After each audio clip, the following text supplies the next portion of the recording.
इसलिए आज नहीं गा रहा हूँ। उस दिन भी आधा गाया था समय अभाव में, आज भी, आज तो स्टेज गया। ये अब मैंने भजन गाया, कहीं कुछ दूर तक आवाज़ गई, किसी ने कहा शिव महापुराण हो रहा है और क्या गा रहा है। तो जब आप सुनोगे तब तो पूरी आप बैठ के सुनोगे तब मालूम होगा कि मैं क्या कर रहा हूँ। अब जाकी रही भावना जैसी प्रभु मूरत तीन देख ही तैसी, मैं कह रहा हूँ मुझे पीने का शौक नहीं। ये भोले बाबा कहते हैं, माँ पार्वती से भोले बाबा कहते क्या है कि मुझे इस जहर को पीने का शौक नहीं है, मुझे पीने का शौक नहीं, पर इस जहर को अगर पी रहा हूँ तो इस सृष्टि को, इस जग को बचाने के लिए मेरी तो ये भावना थी। मैंने इस अंदाज में बोला। अब इनकी भावना अभी आप लोगों ने देखा, क्या बात है। बोलिए सच्चे दरबार की जय। आप लोगों को और बता दें, शिवलिंग, शिवलिंग, शिवलिंग जो है स्नान, शिवलिंग पे एक आज हमारे व्हाट्सएप पर एक हमारे भक्त हैं, उन्होंने मैसेज किया कि शिवलिंग पे बाबा जल कैसे चढ़ाना, शिवलिंग पे जल कैसे चढ़ाना चाहिए, बैठ करके, खड़े हो करके या झुक करके जल को कैसे चढ़ाना चाहिए।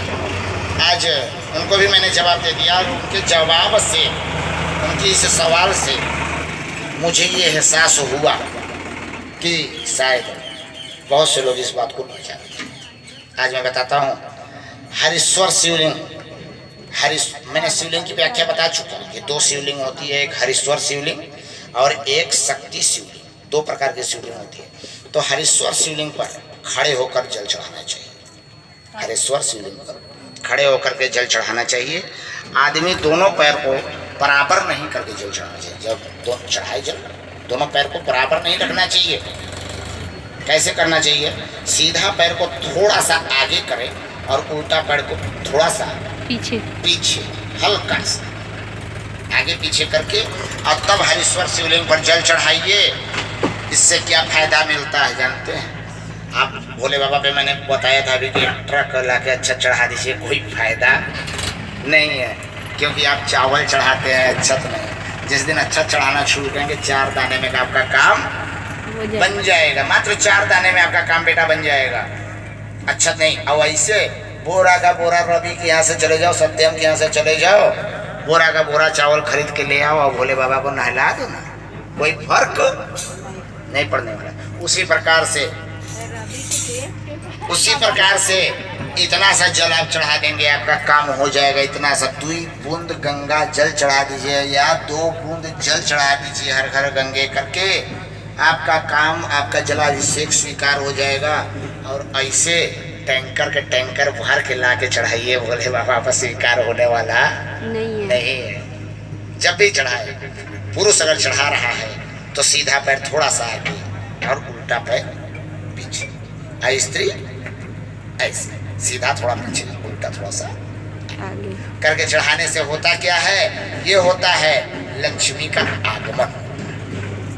और जब आप दोनों पैर बराबर करके शिवलिंग पर जल चढ़ाते हैं, जल अर्पित करते हैं, कोई फल नहीं, स्वीकार हो गया जल, ना लक्ष्मी का आगमन बना ना गमन बना।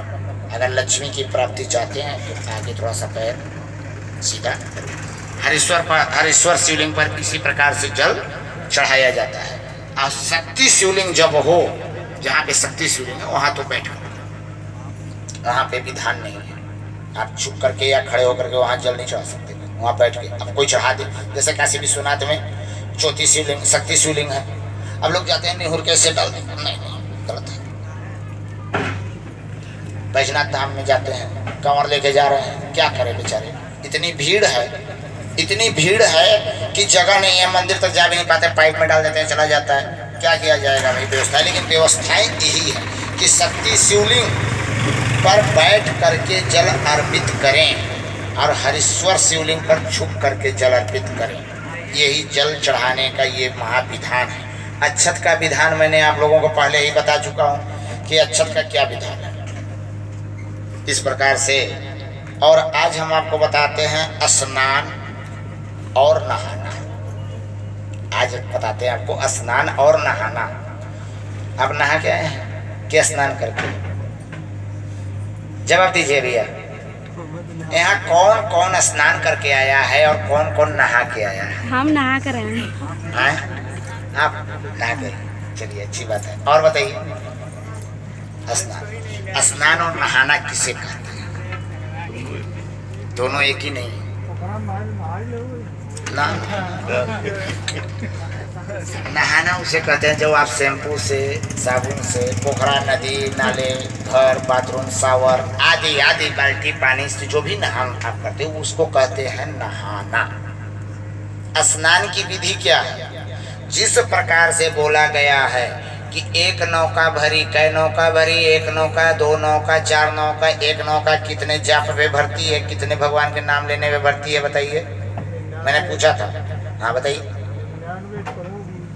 99 करोड़। आगे आगे। ओके आगे। 999। बिल्कुल सही, राइट जवाब, बहुत अच्छा। 99 करोड़ 99 लाख 9,999 हजार बोल रहे थे। चलिए, इतने जाप और इतने कार्य आप जब करते हैं, जब करते हैं या आपके उनके इतने सुमिरन करते हैं, इतने जितने देर में उतना नाम निकल जाए तो एक नौका आपकी भरी जाती है। अब मैं आपको बताता हूँ स्नान। इसी से जुड़ा हुआ स्नान भी है और इसी से जुड़ा हुआ नौका भी है। एक इंसान मनुष्य के शरीर में कितने रोम छिद्र हैं? आप तो पढ़े हैं, सबसे ज्यादा यहाँ पढ़े हुए आप बताइए, वकालत करते हैं। ये साइंस की बात मैं बोल रहा हूँ, ये साइंस से मैंने आपसे सवाल किया है और वो भी इंटरमीडिएट का सवाल है। आपकी भाषा में एक बात और बताएगी। हमारी दादी नहीं थी, लफ्टका बोला, लफ्टका रोम छिद्र ही हुआ ना, उसका मतलब रोम छिद्र ही हुआ ना। अब हम यहाँ पे भगवान गणेश को कुछ कहते हैं, कहीं और कुछ कहते हैं, वो बात अपनी जगह है। तो गणेश काली कई रूप है, मसान भी हैं, दक्षिणेश्वरी भी है, तो काली ना। हमारे कहने का तात्पर्य ये है कि वो क्या कहती थी, आप क्या कहते थे, उससे नहीं मतलब है। मतलब ये है कि शरीर के छिद्रों से, जो कि इंटरमीडिएट के, आप तो इंटर पढ़ चुके हैं? नहीं। आप बढ़िया। शरीर में कितने छिद्र होते हैं? और कोई है यहाँ ग्रेजुएशन वाला? छिद्र मतलब? आप तो है, आप भी तो ग्रेजुएट हैं। 3.5 करोड़। कितने? 3.5 करोड़ रोम छिद्र एक इंसान के शरीर में होते हैं। ये शास्त्र नहीं, वैज्ञानिक तथ्य है, वैज्ञानिक तथ्य है, ये वैज्ञानिक तथ्य है। इसीलिए बोला गया, शास्त्र में क्या कहा गया है? 99 करोड़ 99 लाख 99,999 जाप करने पर एक नौका भरी जाती है। और जो इतना जाप करता है, तो इतना जाप करने के लिए जब एक आसन पे वो बैठेगा तो कई दिन लग जाएंगे। सवाल आया था जब ब्रह्मा जी ने अध्यात्म की दुनिया में ये लिखा कि 99 करोड़ 99,999 पर एक नौका पूर्ण की जाएगी, चाहे किसी भी विधि से, ये नाम उनके लिए इतना समय देना है, एक नौका भरी जाएगी। तो उन्होंने तुरंत वहाँ पे सवाल कर दिया। नारद मुनि ने क्या कहा कि प्रभु ये बताइए, इतने जाप करने में तो कई दिन लगेंगे। जब